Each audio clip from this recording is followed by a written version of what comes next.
Hər hadisə diqqət eləsən Allahın bir sözüdür sənə.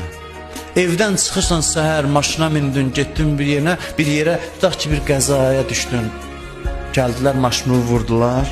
Bunu təsadüf hesab eləmə. Quran deyir ki, bunun arxasında Allahın sözünü tap, nə demək istəyir sənə. Biz isə yox, biz tələsirik ki, görüm nə qədər ziyan elədi ustaya, nə qədər verməliyəm, pulu kim verəcək? Məsələ həll oldu, getdi. Bu məsələnin cüzi hissəsidir. Arxasında dayanan var ki, bu nə idi mənim başıma gəldi və niyə başıma gəldi bu? Nə istəyirlər mənə desinlər? Niyəsini bilə, hətta niyəsini bilməsə belə, bəzən bilmək olmur niyəsini. Heç olmasa bilə ki, niyəsi var. Uşağın əlindən bir qiymətli qab düşdü yerə, sındı.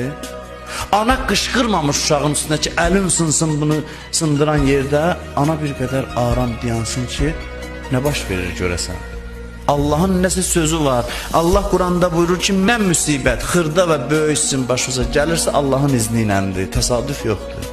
Maşını biri gəlib vuran kimi düşüb qışqırma ki, sən gözün kördür, görmürsən.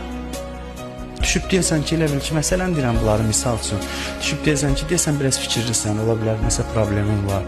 Sənin maşını vuranı düşüb sən sakitləşdirəsən. Allahın hadisələrdə işi budur. Kaş belə insanlar maşınımızı vura, ya gedək o adamların maşınını vura, belə arif adamların. Ki düşə sənə xoş danışa, mehriban danışa, deyə narahat olma. Onsuz da o dəmirdir, düzələcək.